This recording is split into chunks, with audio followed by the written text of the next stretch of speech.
want to apologize ahead of time. My nephew is over. If you hear very happy 7-year-old noises, that's the reason you're hearing them. So, we're on to one of the big documents. I have made the executive decision to split this into 2 parts, so we're going to go from the general and end right before the parents start, and the second one we're going to go for the parents to the professional development.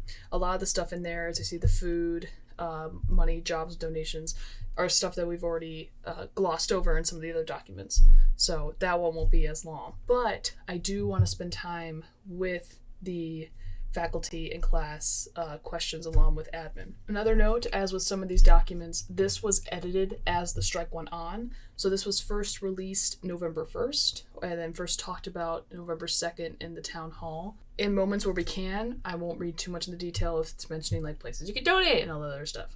So this is an FAQ document. They had Google Forms where people could submit questions. They have one for faculty. Well, I think they have one that you could specify faculty, student, whatnot. And they answered questions on this Google Doc. And we're going to read that and other stuff. Let's get into it. General. What has happened to initiate a strike? What attempts have been made to identify, address the issues with faculty before it was concluded that voices were not heard?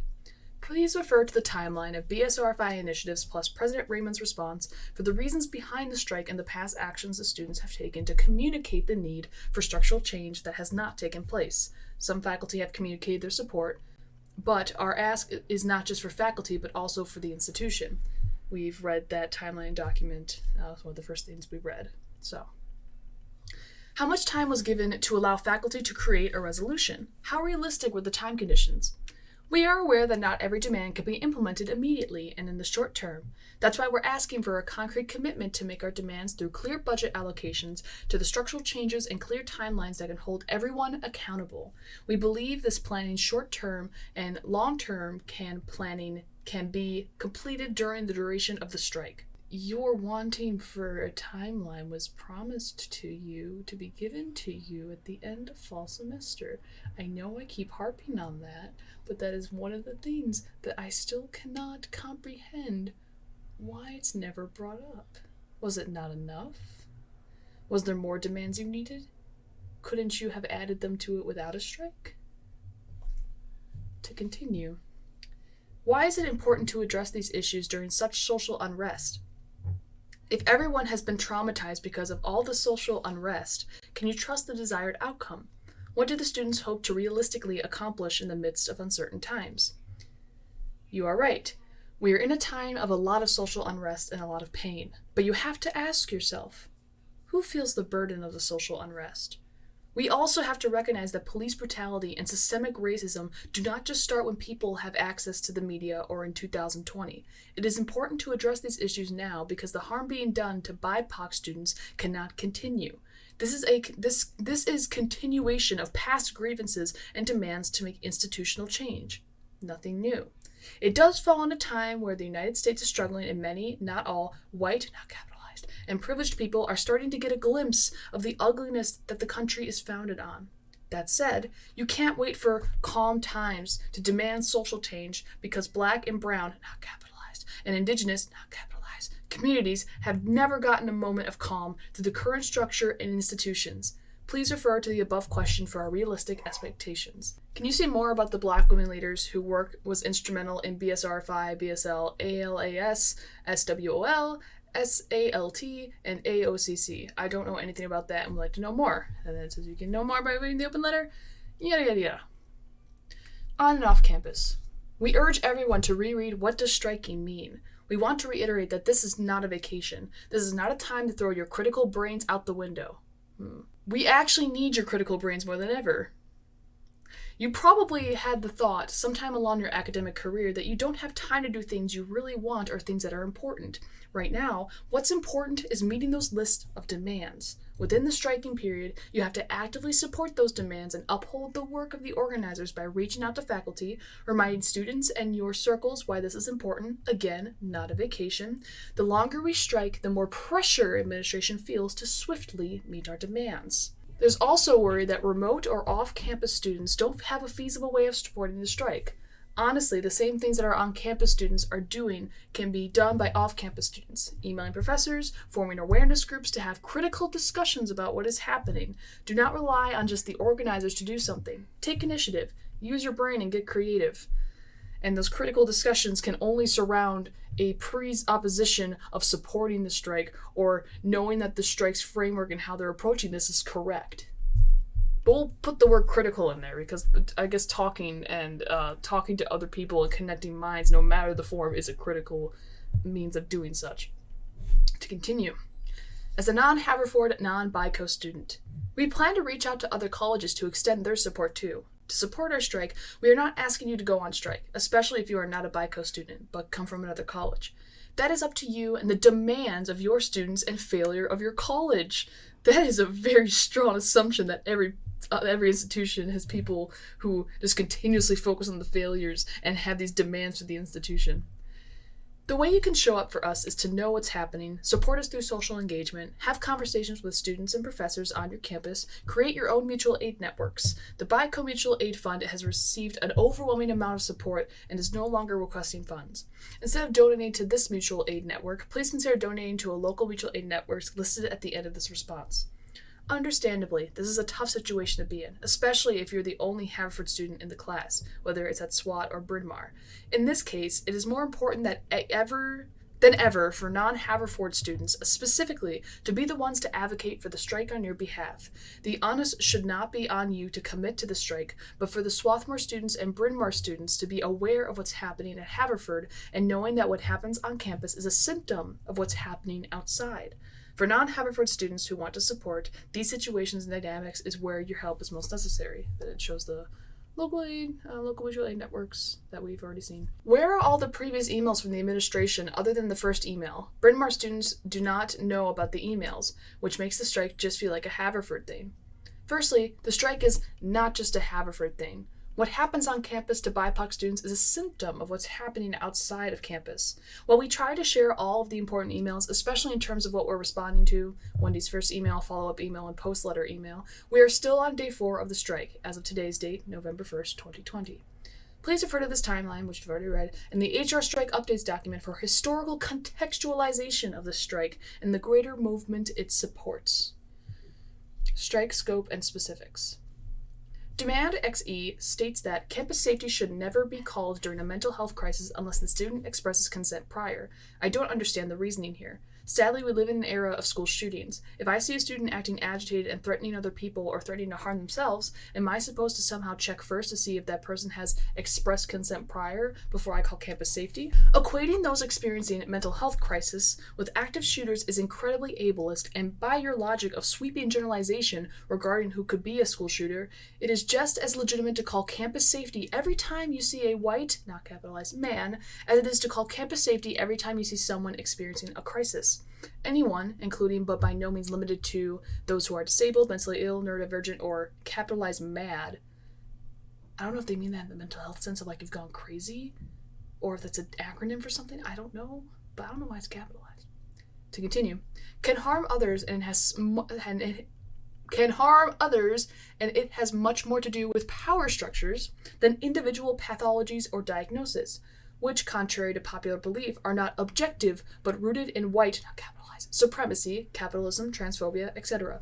Your mobilization of the very legitimate fear of armed men who inflict racial violence to actually bolster the presence of police officers, armed men who inflict racial violence, on campus exposes a revealing hypocrisy. Time and time again, it has been proven that cops don't prevent mass shootings and have even ran away when shootings do happen. Even if campus safety could prevent a mass shooting, in no way does this outweigh the brutal, daily violence inherent and enacted by their presence. What violence is deemed sufficiently legitimate? Police violence versus what is labeled a school shooting is determined by the racial markup of those harmed.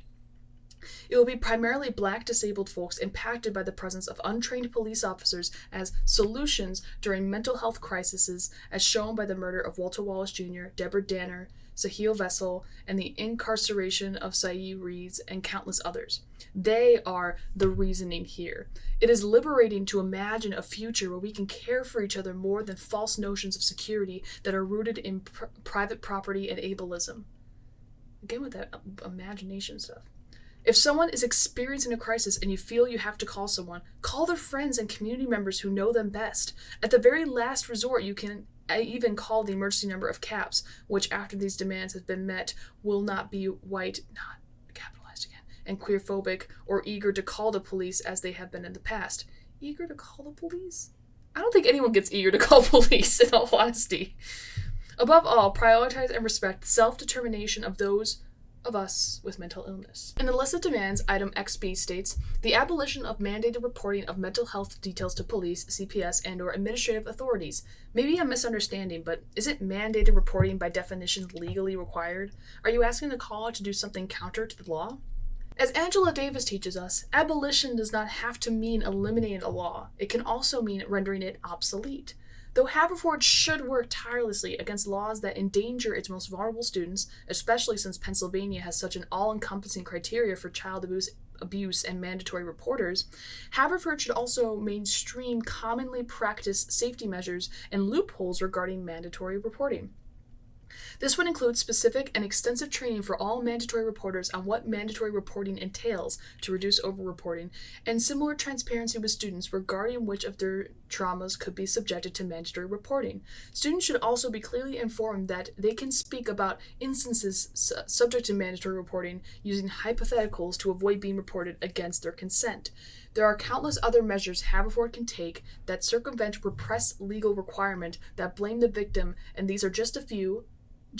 Feel free to suggest others. As someone who has had experience being in therapy both in a school setting and in a private setting, the first thing they go over with you is what they call the 3 hurts. Hurting yourself, hurting others, or someone hurting you, I believe. I actually forget the 3rd hurt. I haven't been in therapy in a while. So they tell you that the only time they need to mandatorily report you for something is if one of these 3 hurts are violated. And if they are violated, it shows that something's in danger and they have to go to a higher authority. If you state something happened in the past, whether you hurt someone in the past or someone hurt you, they cannot report you. There probably could be measures by certain agencies where they put you on a list of people to be concerned about. I can't really say anything to that in particular, but I have not been in a therapeutic situation or any kind of mental health situation where I have not been told my rights or what can be done. And this goes into that whole idea of the demands having aspects that, like, just in general are things that any the institution should uphold, which is just general transparency to what's going on and making sure someone can know their rights. AKA, as I'm explaining in a mental health situation, what you can talk about, what you can't talk about, or how you should talk about what's going on.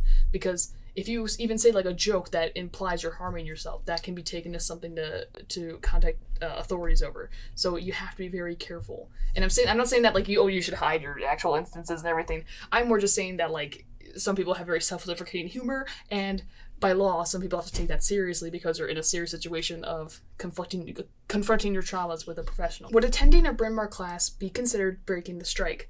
The degree to which Bryn Mawr classes should be affected. Some allowance could be given for those who believe they have an obligation to teach for the benefit of students. Answer: yes. Due to the BICO close functioning, we are demanding that BICO classes be boycotted as part of strike protocol. We urge all faculty at the BICO to strike alongside students to assert pressure on the administration. There is power in collective action, and this is what we're asking of you in order to mobilize long-passive administration. Mobilize long-passive overarching the administration? Because using the word administration to say we're against this, and then using administration to mean a body of people to control something. Oh, I have problems reading. Also have some concerns that students may be intimidated to strike whether or not they believe this is the best approach to achieve these goals. We understand this concern. While we are strongly urging our peers and allies to stand in support of the strike, the final decision is up to each individual. If they make the decision not to attend class, that is their prerogative. If they feel that this isn't the best approach to achieving our goals, then they may bring that up to the organizers or choose not to strike. That sentence is very straightforward of choosing not to strike. However, the whole entire rhetoric supporting this strike is that this is for our rights. This is for our black bodies, our black peers. This is for the moral upbringing of making us a better community. Oh, you're against that? I mean, it's your individual choice, but you're against that? Interesting. Question. How many of the demands have been met before the strike ends? I'm a BMC hire and I teach one class in each of BMC and HC. I have suspended the HC class. Am I being asked by the HC strike to suspend the BMC class as well? Since the BICO functions so cohesively, we are asking that all BMC classes also be boycotted by Haverford students against the strike. We also received news from a similar collective being started at Bryn Mawr, which may speak to BMC classes more specifically. We have received news of a similar collective being started at Bryn Mawr, which may speak to BMC classes more specifically. At the time when they first wrote this, November 1st, the Instagram for the Bryn Mawr strike was created. However, they don't initiate the strike till November 3rd, so we still got a few days of just very little simmering on Bryn Mawr's end. As a faculty member who would like to try to support the strike, I find myself in a difficult position. Canceling class is counterproductive to the strike. Covering material with the students who are present isn't fair to striking students, as is recording failing grades on assignments not turned in. Not covering material isn't fair for students who are present, and not giving students who aren't striking credit for work turned in isn't fair to the non-striking students.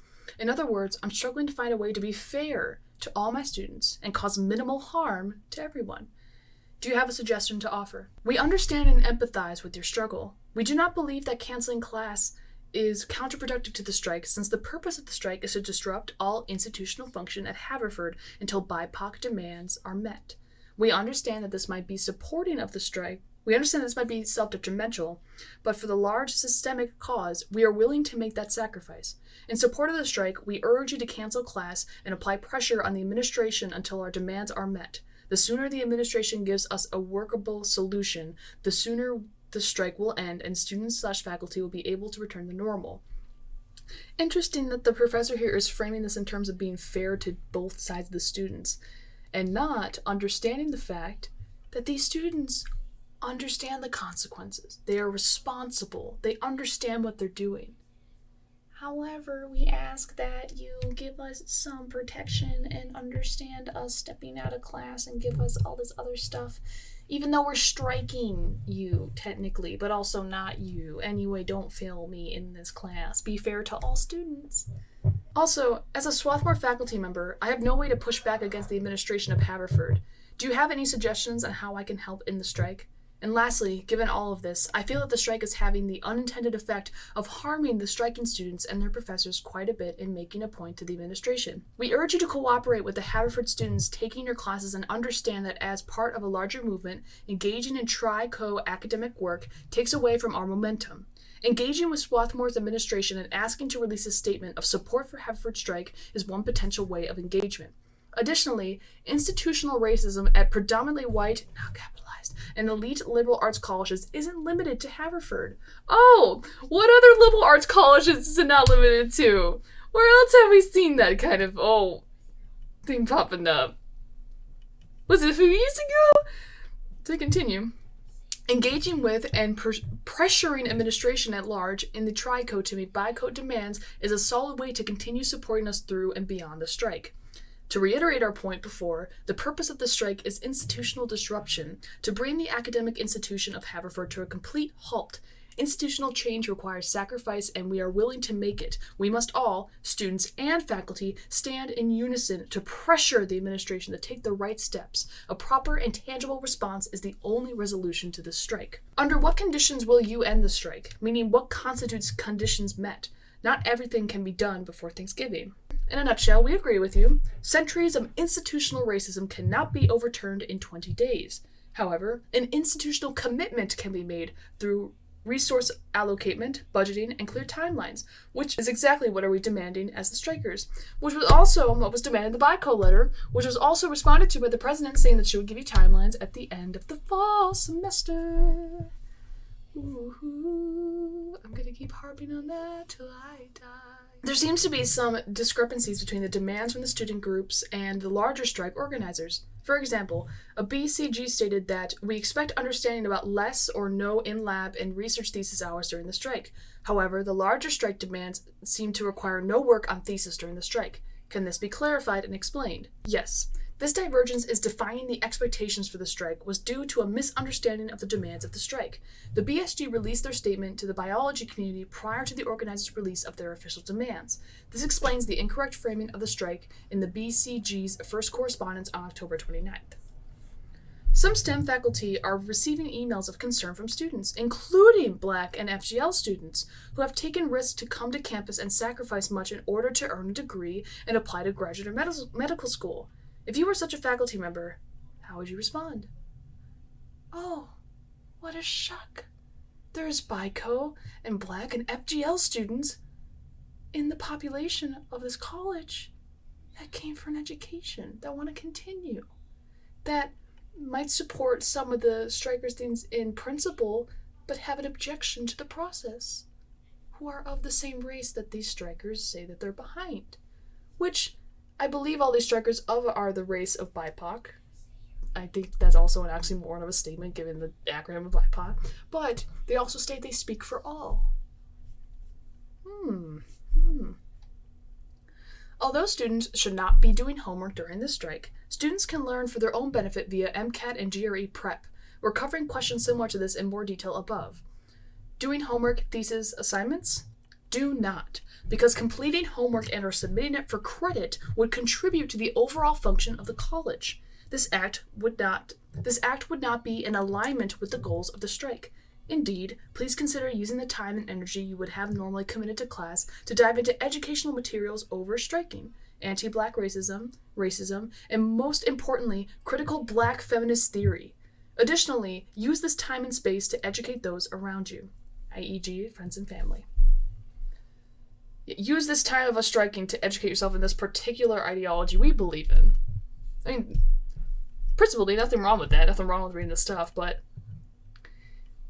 you can't say you strike for a whole group of people, but only have a specific group and theory and framework of how you support these people, when there's people in this group themselves who are saying, I don't want to be doing this or this in this way. Extracurriculars? When gauging the action you partake in during this strike, question, does this directly benefit the institution? If yes, don't do it. If possible, please use any time and energy you have on furthering your own education over striking, anti-Black racism, and most importantly, critical Black feminist theory. Additionally, use this time and space to talk about your family. I don't know, they just got me pasted that. How this affects BIPOC students? Curtailed learning. BIPOC students are not using the strike as vacation. Many are organizing, providing resources, and protesting. BIPOC students are currently in a fight for our lives with the police, electoral voting, ICE, and the Haverford administration. One of those things not like the others. As of right now, BIPOC and FGL students are getting a much more difficult college experience, resulting in higher instances of taking leave or dropping out. Without the demands of the strike, learning for BIPOC as FGL will already be curtailed, yes. When will the strike end? Once the demands have been met, administration and Wendy outline exactly how they will fulfill each demand with tangible timelines. Meeting must be transparent, therefore recorded virtually via notes, and open to all community members. To me, academic strike is self-destructive in nature. Is this absolutely the only choice? Yes. We need everyone to participate in the strike and put their own individual needs aside for the collective good. It's weird they mentioned individual beforehand, like if an individual chooses not to strike, that's their choice. Oh, but we need everyone to put away the individual needs aside for the collective good. BIPOC students are frequently called upon in classes to do emotional labor, i.e. explain how something is racist, forcing someone to talk about their trauma academically. If BIPOC students attended classes, it would count as labor for the institution, but they cannot strike class if they do not have the full support of their peers. BIPOC students who would be more vulnerable to retribution or being ignored if the majority did not strike class. It is only self-destructive if you always prioritize self-success over a functional community. If any member of the community is left behind, then the community fails. BIPOC students are being left behind by our current practices. Are there any other minorities being left behind by this? Are we only counting minorities of race? Of skin color? I think there's others. I think. Or maybe I know. BNC movement and involvement. As a new Braemar faculty member, this seems like a Haverford strike organized and coordinated by Haverford students. Is the participation of Braemar students helpful? If so, are Braemar students also making demands of their institution? How can I support them? Although this is a strike that began at Haverford College in direct response to Wendy and Joyce's email on Wednesday night, the strike is also in response to the institutional's historical acts of social and racial injustice. genuine question, who in the administration was around during some of these institutional things they're mentioning? Like, I don't think anyone from here is from the 1972 protests that will strike, actually, that they're referencing. I mean, it has been a few strikes before then, too, that they link themselves to, but that's the most important one they link themselves to. To continue. In the recognition of these injustices are not equal to Haverford College, we encourage Bryn Mawr students and professors to participate and fully commit themselves to the cause of the strike. Since Bryn Mawr and Haverford are so closely connected, the necessary measure to take is for the Bryn Mawr faculty to support the strike by honoring striking students at both colleges, first and foremost, by not penalizing striking students for not going to class or finishing assignments. Again, protect us from the consequences of what striking does. We hope that you see the bigger picture, such that, once again, these injustices are not unique to the BICO institutions. We need change all over the national campus, and we hope, or dream, that many colleges across the board strike and voice their specific demands against the college or university. We encourage these conversations to be happening nationally, and the BICO and TRICO are good places to start. The unfortunate reality is that these conversations and uplifting the work of BIPOC students hasn't been had enough, which is why we're currently at this moment. Haven't been had enough. It's a weird phrasing. We are in contact with organizers at Bryn Mawr who want to demonstrate their solidarity as well as enacting social justice change on their campus. Like we said before, these injustices are not equal to Haverford College. You can reach them at email listed. And they are known as the Bryn Mawr Strike Collective. They have released their statements, demands, and letter of solidarity, and you can find them here. We will read those, but not quite yet. We're still November 1st. That's November 3rd. Whether you are a new or old faculty member, we encourage you to take the initiative amongst your department and colleagues to have conversations about the strike and release a departmental statement that shows support for student organizing efforts.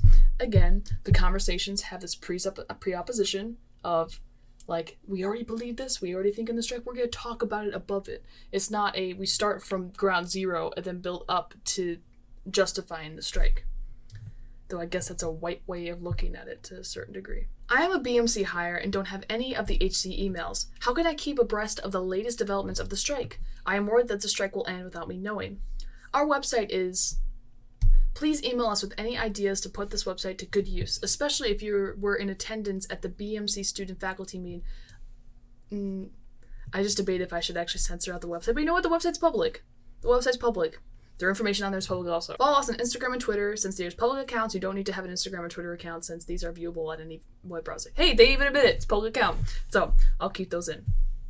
Working with admin. I support your demands and understand your frustration. The issues you raise have been festering for a long, long time, and generations of students have drawn attention to them and tried to make Haverford a more welcoming and nurturing place for all students.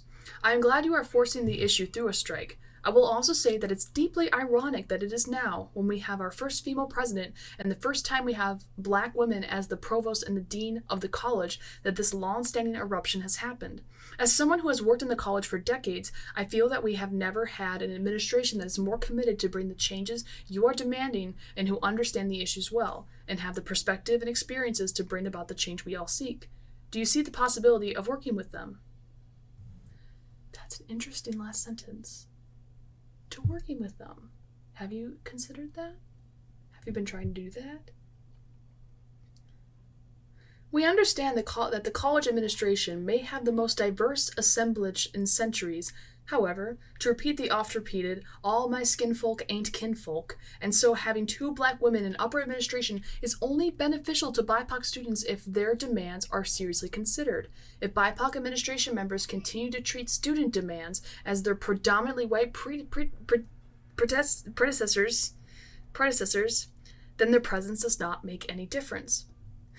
So if they don't agree with us, it doesn't make a difference if they look like us. Oh, goodness gracious. That is quite the way to look at race and ideology, because those two things don't always tie. Certainly you can probably make the argument that if you look like me, there probably could be a likelihood of us having similar experiences, but I don't know. I've met many women who have not had the same experience as me as a woman, and I have met some who have had complete experiences as me as a woman. I would feel that extends to ideas of race, maybe to certain lesser degrees because of America just being so large, and since certain states just almost feel like different countries. But To continue, we have been open to working with the administration since the very beginning. BSRSI's open letter was sent out in June, and the organizers continuously engaged with President Raymond. However, demands have been responded to in vague terms instead of the provision of definitive budgeting and timelines. When was the timeline promised? We remain open to the possibility of working with administration, but they must step up and give us articulate and clear responses with solid timelines, clear budget, and assured transparency. I wonder when that timeline for this original thing was promised. I wonder if that timeline would have had clear budgeting. I wonder if you could have checked in and asked about that solid timeline that was going to be given at the end of fall. And maybe ask them to add budgeting to it. Finally, to your point of a strike being launched now, the strike has been generations in the making. In 1972, BIPOC students at Haverford launched a similar boycott against asking for institutional accountability and grassroots change. In the past 3 years, several student movements have pushed for similar action.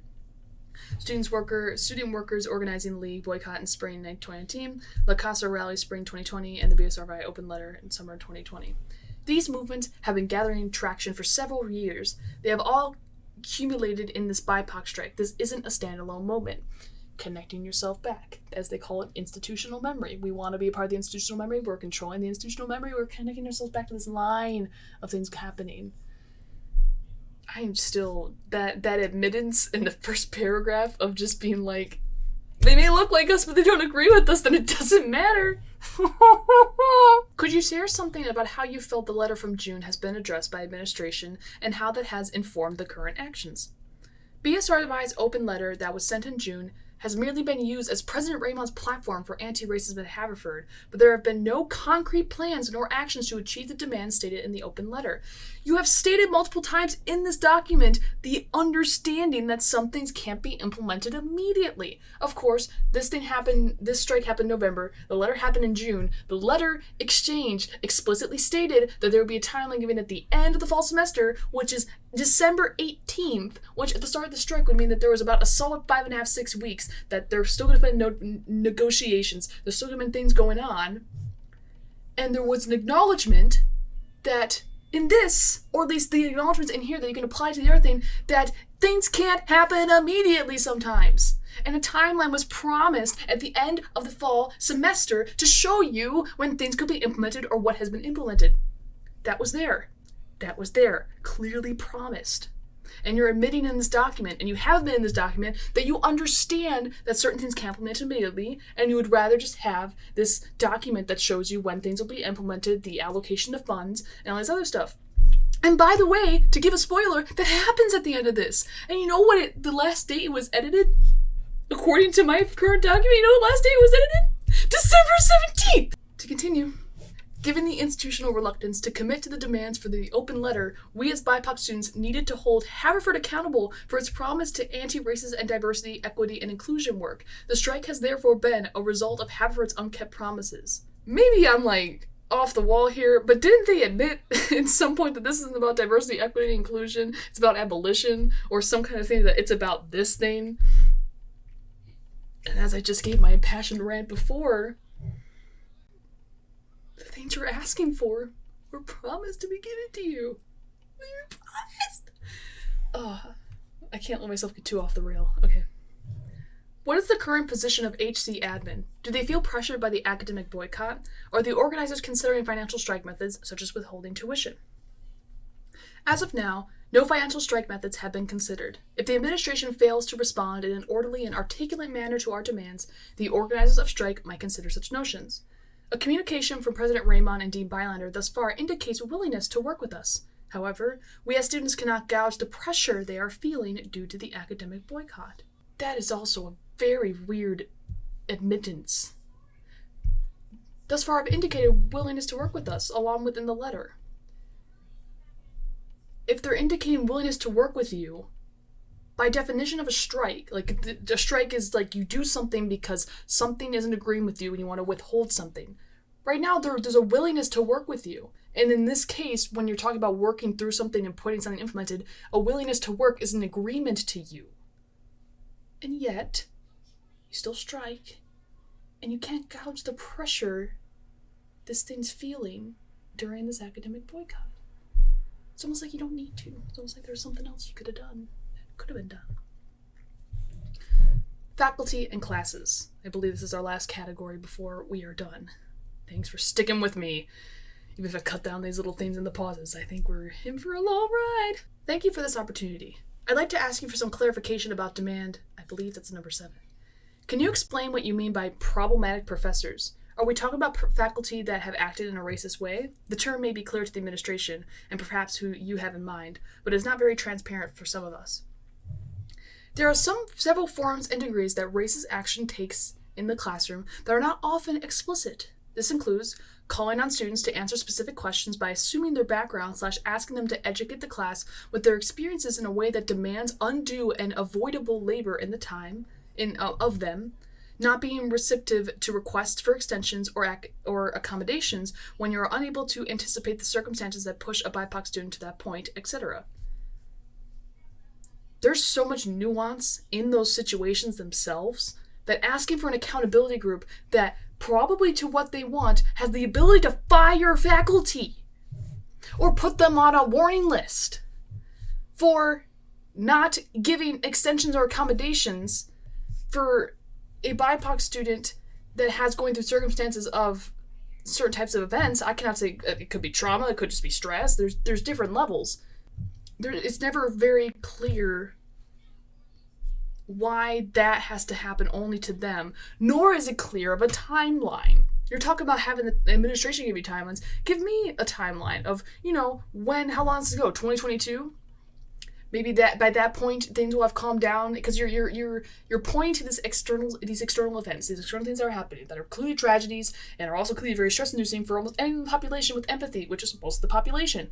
And you're saying that this thing can cause unneeded trauma to the more trauma that this person of the specific group is experiencing, and thus not giving this person an accommodation of something is showing that you do not care for this, and you do not care for this, and thus you are racist.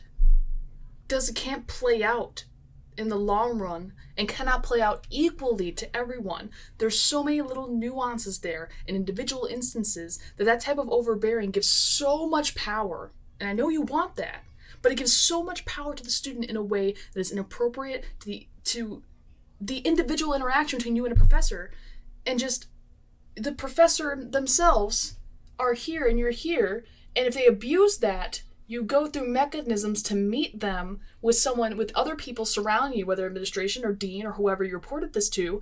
However, as they just stated, there's these things that aren't explicit, that this is why we need the accountability group. So they wouldn't even go through this process. It would just be immediately risen and being able to tear them down and put them in, God, I'm forgetting the struggle session, basically. There we go, that's the word, struggle session, with this group of judges that are students, administration, and faculty. That's very Orwellian. I don't think that is what we need in a small liberal arts college. To continue. There is also a more structural problem with most faculty of color holding contingent / precautionary positions within departments, and that it is a different conversation altogether. Institutional measures must be taken to create spaces for diverse perspectives within departments and for their specializations, which often is hard to do due to the pipeline that exists with senior faculty exerting pressure to create further representation for their canonical, elitist, and hence detracting from anti-racist fields of study.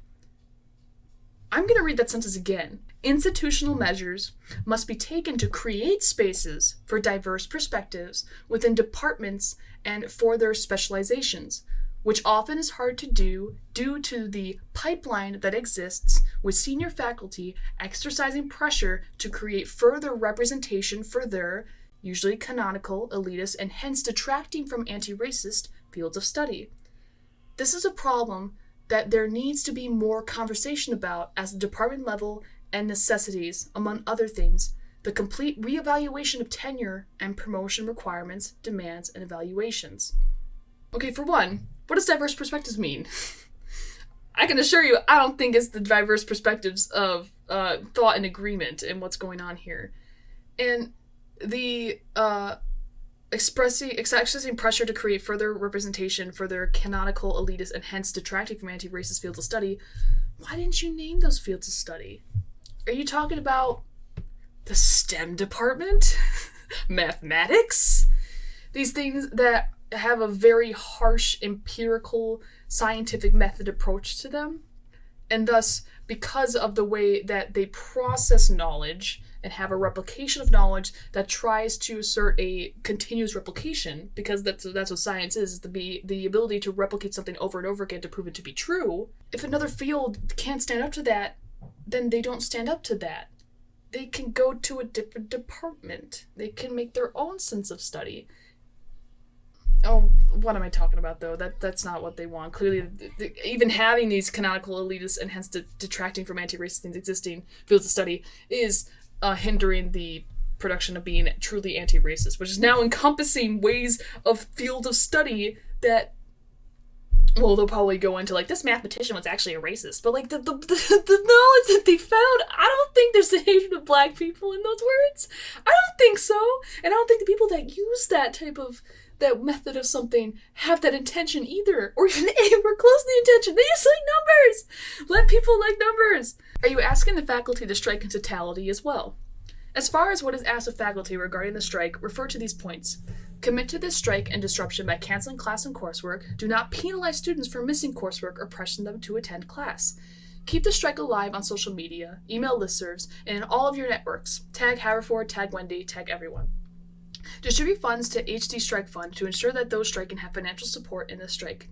To alleviate burden of co-op workers and DC workers, please contribute to food alternatives and support the Nest. You can donate groceries here. At a faculty meeting last week, a group of predominantly white faculty spoke to Dean Beinlander with contempt and desertion. They did so in your name and in solidarity with your cause. Do you think it's appropriate for white faculty to lecture black women about race relations in this country? If not, will you ask these faculty to stop? No capitalization, and that's the answer. And I thought Dean Beilander wasn't a part of the side of the cause because she might agree differently with how these people agree. Anyway, the concerns that white, not capitalized, faculty have addressed have come from a place of voicing the disconnect between Dean Beilander and students. It is agreed that white, not capitalized, faculty should not be lecturing black folk about race and racism, but there is a time and place and for faculty, regardless of race, to express concern about the disheartening and harmful email that was sent by both Dean Beilander and President Raymond. Are you interested in working with faculty to set up a non-hierarchical reading group on issues like policing, abolition, and race in higher ed? We welcome all suggestions for readings, recorded lectures, or the work of other activists. We encourage you to send these resources to your students as non-required readings, and we also try to provide free copies of the recent book and lectures from Fred Boughton, an activist and professor at NYU. The underlined portions here, that's just to show that these questions were read in a town hall, and this is mostly just a reference for me, but just so you know, there's no weird reason why they're underlined.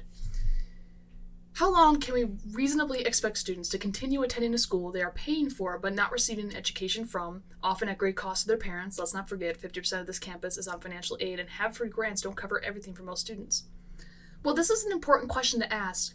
I think it could be just as important to flip the question around and ask, how long can we reasonably expect students of color on this campus to tolerate an administration that has so much power over our daily lives while being so completely disconnected from them? That is a really broad thing. I think anyone, no matter race, can acknowledge that the administration of a college has very big overhand over you. So many of the questions expressing fears that the strike will go on for a long time are valid. We as students have the same fears too, but that is why more than anything we want the administration to respond swiftly and decisively towards meeting our demands. And that is also why in our demands we are asking for no retribution or consequence to our decisions. Don't give me failing grade. Don't make me redo coursework. Don't try to put more stuff so that we can redo what we had to miss. Don't do that. Nuh-uh. I have witnessed and heard of remote students requesting classes to continue in some form, as Haverford classes are a key motivating factor for dealing with the COVID pandemic and the associated non-academic labor related to the pandemic. How can the faculty support both the student class strike and the students? Does this answer change if these remote students are BIPOC students, whom I have personally heard from? Again, another kind of point out of like, this is the group you're fighting for, and there's people in this group who are disagreeing with you, and if the individual being disparate matters, this matters too. As we said in our demands, while for some student classes can be a motivating factor for dealing with the pandemic, for many students of color it is a source of stress and feeling of inadequacy, except for that student that was just literally listed in the question. We understand that student and faculty process these times in different ways. So a way that faculty can support the strike is holding optional class times when class would normally meet to discuss the strike and its demands, learn about the history of police violence, discuss the racism that exists in higher ed, etc. So as long as you're using this place to educate in ways that we agree with, that's totally fine. It's totally fine. I worry about the impact of closing labs on our BIPOC, women, and underrepresented in STEM faculty. Oh, STEM's here. We have struggled and continue to struggle daily to keep a research program going in the face of so many challenges, the acute recent ones and the lifetime of challenges for women and minorities in STEM careers. And I worry about the research opportunities that labs provide for students, and specifically BIPOC students, that has already been compromised by the pandemic. There are many dimensions. I hold these concerns at the same time as I hold my support for the strike. This concern was addressed in the urgent support from STEM-affiliated faculty, which we will read, email, which the BIPOC STEM organizers responded, taking the position that closing labs will harm BIPOC women and underrepresented students in STEM undermines the meaning and purpose of the strike. In any and all strikes, BIPOC people will always be those most vulnerable to harm, as marginalized communities will always be most vulnerable. However, BIPOC students organized the strike nonetheless.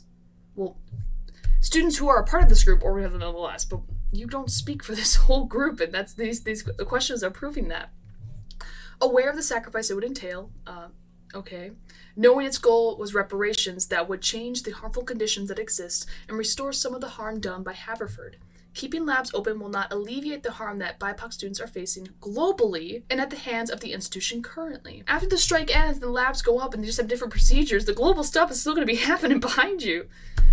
Keeping labs open will only benefit white, not capitalized, and or the most privileged POC students not participating in the strike, further disadvantaging the larger BIPOC community and those committed to striking for institutional change. Wow, it's almost like when you strike, there's consequences to what you're striking from. If you're striking against the institution includes the faculty and classes you're in, there's academic consequences. That's the I am taking upon this of myself and I'm responsible thing that you have touted yourself to be. We understand the consequence. We're responsible. Well, I think also that was mostly information about COVID testing. But even then, when you're doing a strike, you are also accepting the responsibility of consequence, which means academic failing. Because you're so passionate about these demands that will help the students. And that sacrifice shows that passion in an actual, actionable, not totally emotive way. You must get a hold of the larger narrative at play. Closing labs does not mean killing live cultures. It just means closing labs for all student work. At this time, scientific research must halt in order to show support for BIPOC students. Science can't help BIPOC people. Science research can't. We cannot reiterate enough your status as community leaders, influencers, and educators make your solidarity all the more important, as your support is crucial to educate our white, not capitalized, privileged peers and those who are not striking. There's a weird regrouping. White/privileged peers and those who are not striking. That's race, class, ideological choice. And you're clumping that all together as educating these people who are ignorant. Why couldn't you just take out white and privileged peers and kept those who are not striking? Why did you have to bring race and class into this situation when you're still just pointing to the last sentence of the group, which is those not striking? I gotta stop hitting this desk. How would you advise student and faculty to handle courses where the work cannot simply be reduced or canceled? To give one example, students in senior seminars are largely doing work to prepare to write their thesis in the spring. Postponing that work will simply make their spring more difficult. A number of students I'm advising, including several students of color, are also planning to use the thesis work they've been doing right now as part of their grad school application materials, and those deadlines aren't under our control. If students support the strike but are also hurt by the cancellation of these classes, how should they and their faculty proceed? There is no change without sacrifice. I'm not saying that students should forego their long-term plans at all, but rather understand that other things like thesis and applications may be made more complicated and more difficult by a choice to demand equitable treatment by the administration for BIPOC students. Again, this goes back to the point I've made probably about 3 times now of the fact that in the demands, you are asking for no academic repercussion or consequence. Like you're trying to avoid a sacrifice or entailing a sacrifice in something so it's not as hard. I'm not going to lie and say that there are ways to make the spring easier and support the strike, because it's not true. When this is over, we will have to work harder to potentially catch up on things we missed during this period. With that being said, we are asking through the strike that fundamental institutional change is made a priority. Additionally, anything that doesn't actively support the college is not considered breaking the picket line. If students want to study for the MCAT GRE, write personal statements, research graduate schools, etc., all of those are fine. And these pending deadlines are all the more reason to put pressure on the administration to meet these demands. I'll also put out there that although the strike could go on for quite some time, so far we have missed 2 days of classes, which will become 3 even by Wednesday morning because Tuesday is election day. Usually I cut out when I have a drink, but I guess we should probably have a swig together. I have sensitive teeth, so I usually drink anything I can with a straw. Get to know Grace moments. In the Statement of Demands, item 7 refers to problematic professors and demands accountability for these professors. What exactly do you mean by a problematic professor? What kind of accountability do you seek?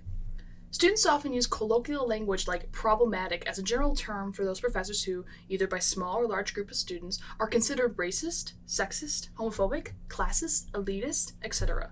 Just being honest, professors routinely are allowed to get away with exhibiting harmful actions towards students because there's no direct and formal process for holding professors accountable for their actions as community members. No, there is no... Well, I will step back and say this. Maybe the transparency of reporting direct actions given by professors that is abuse of power, whether that's direct discrimination or sexual abuse or stuff like that, depending on the college, it can be known, not known. But what they're just saying, and what they've said before in this accountability group, there's inexplicit things that happen that are just as harmful, and we need a group specifically for that. And there's no process for that. There's no process for that implicit because there's so much nuance that you're just going to end up instilling a struggle session for these poor professors who probably might have been ignorant in a situation or could have been just talking to the wrong person on the wrong day. Any other day maybe it would have passed. But this day, no, they were just kind of feeling a little sensitive, didn't really say anything, and then this thing happened, and whoa, it just overwhelmed. Additionally, students are often afraid of negative consequences for confronting professors or speaking to someone about their behavior because of power dynamics and threat of a lower grade. If the thing that happened is so potent and large enough to know that it cannot be disproven, as in there could have been eyewitnesses in the class or whatever, and you go forward to someone who can lead you there, like your dean or even someone like the main office of whatever department you're in, that fear of the lower grade and that power dynamic should just be something you accept for that moment because you know that from what you have the best case scenario. Of course, sometimes justice is not served. I cannot say that every process at every school is perfect. But I keep doing this because every time they talk about something, I feel like they're just like wielding an emotive sword and there's no way to combat it because it's so strong to them.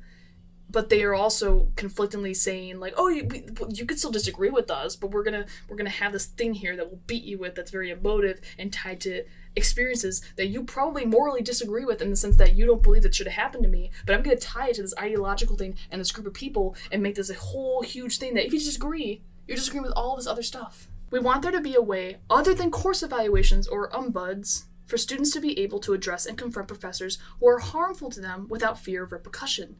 We want a structure to be put in place, composed by a potential such hypothetical group, to be able to hold professors who have routinely and continuously been offensive to students to be held accountable, and for the admin to take our reports of such incidents seriously.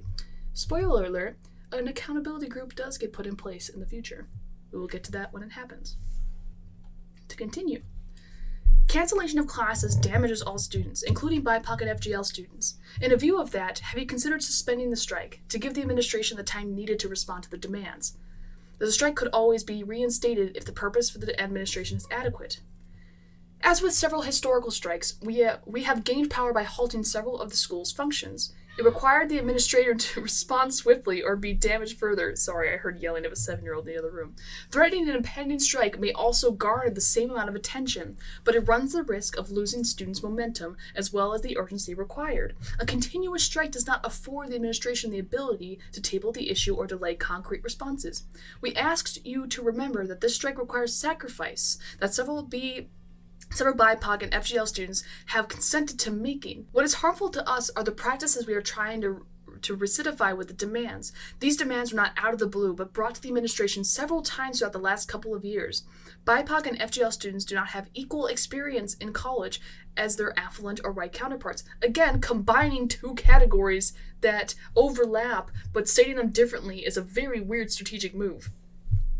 This damage is lasting and follows us into a professional setting. Us taking calculated and consented to damage now is to ensure that the rest of our time and those who come after us will not experience continual damage throughout their time at Haverford. However, it may be counterproductive if completely stopping work in courses will take a toll on some students' mental and emotional health.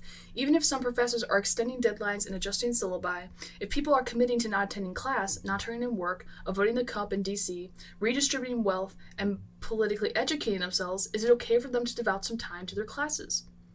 If the student wishes to study for the benefit of themselves, it is not crossing the picket line. A lot of students are worried about retention, and we have clarified that studying for their own benefit is actually a good use of their time if they are also committed to the other areas of the strike. We are currently working with several professors, outside activists, and other universities on getting resources about how race, gender, and strikes relate to the student's specific field. I would put in my frame. Actually, no, I'm gonna get it.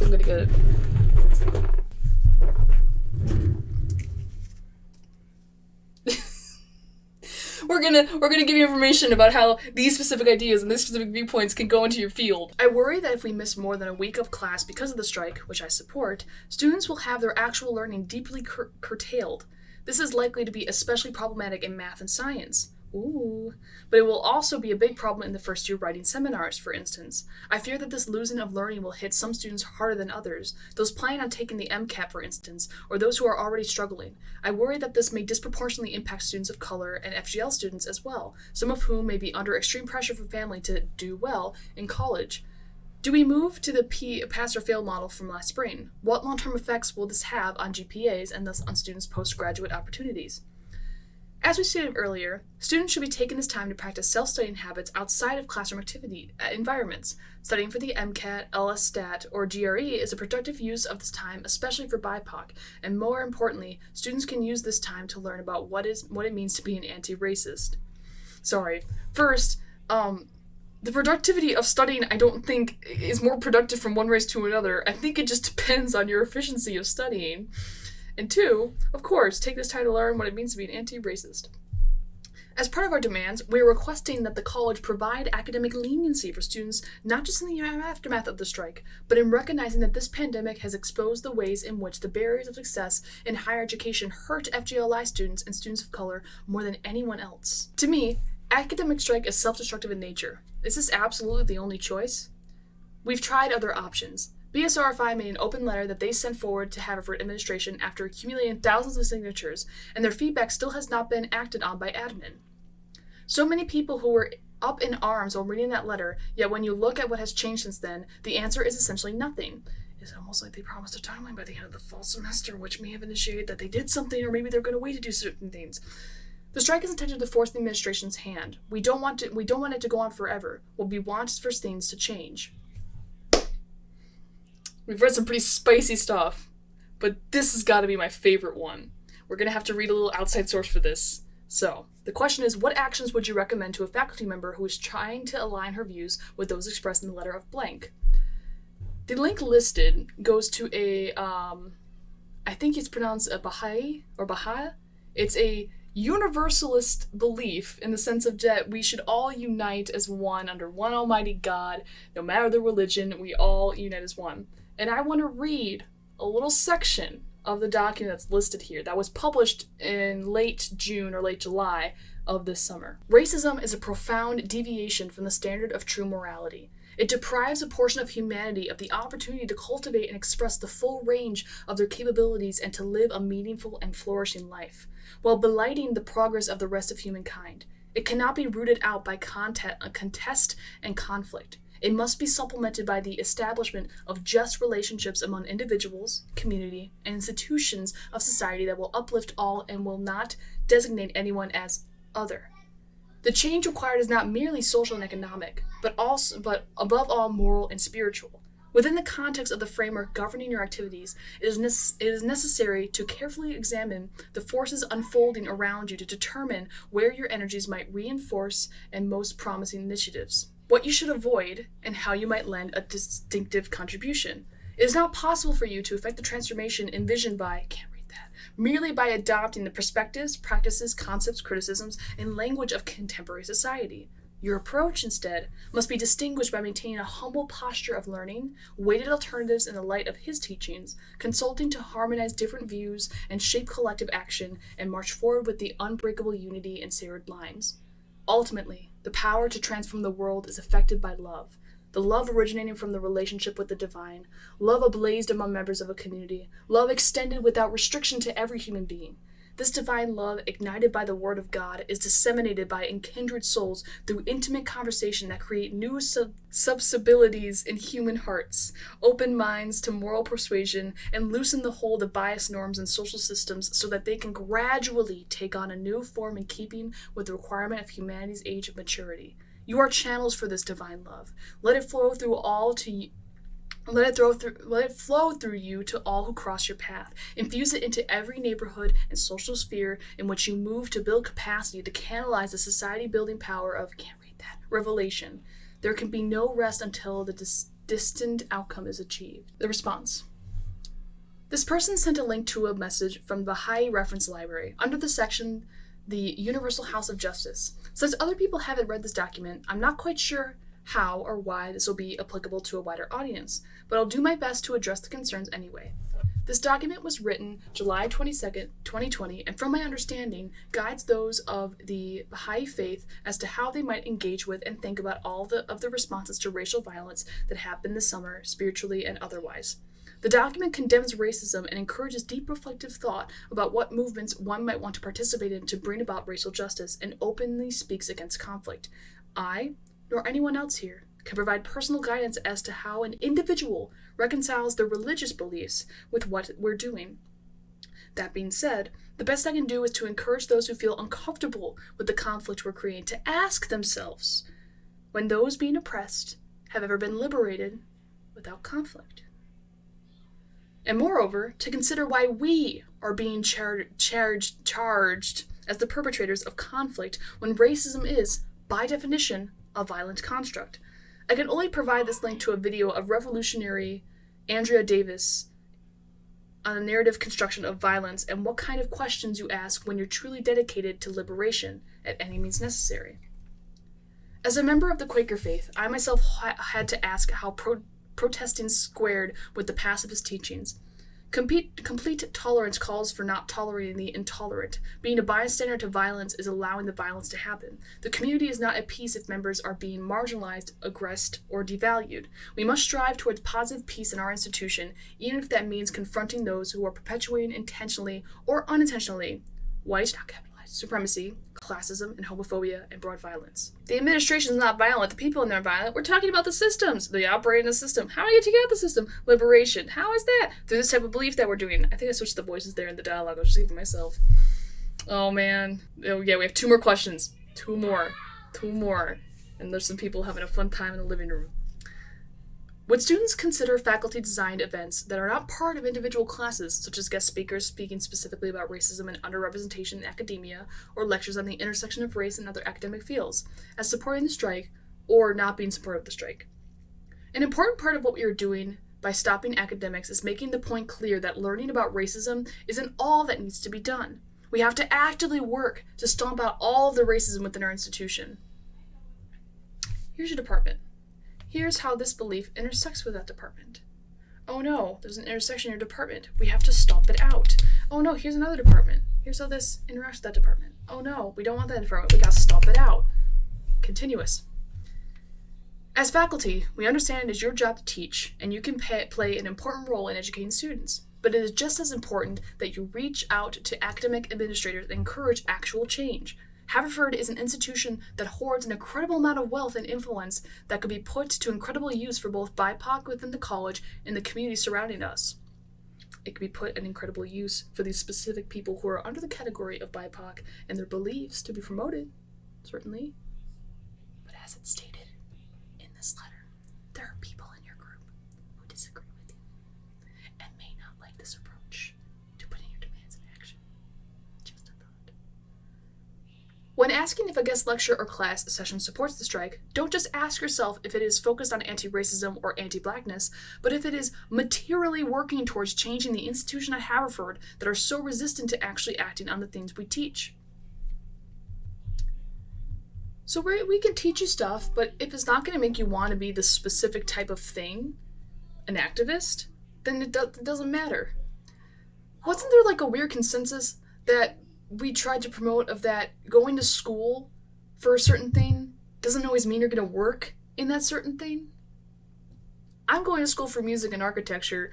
I don't know if I plan to be in any of those in a specific career path. Those are things I'm passionate about and will give me gateways to further education, at least at some point in time. I don't think in this current moment I'm going to go right straight to post-grad because money, and also with how education's going, I'm just going to get my 4-year and then maybe work some nice under job to pay it back and figure out how to be an adult. We are here. The last question of this part.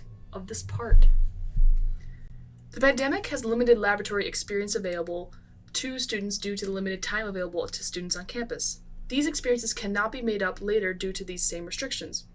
How can faculty support the strike as Black Lives Matter more than research, but maintain these experiences for BIPOC students? To support the strike, should faculty shut down their labs entirely, or instead have no expectation of any laboratory work done, but keep the laboratories open for students who choose to participate in research? Leaving labs open would most benefit students not protesting or actively organizing. Currently, this strike is BIPOC student-led. The main people breaking the strike are white or otherwise privileged classmates or peers that are more concerned with their individual achievements and allocates rather than striving for institutional change. Again, weird clustering of groups. That is a very odd clustering of groups that could just be defined as people not doing the strike. Because, as you're stating, there's more than just white people not striking. And as people have stated, therefore, further distancing themselves and how they benefit from the subjugation of BIPOC students. So therefore, in order to stand in solidarity with the strikes, labs must all be closed down regardless.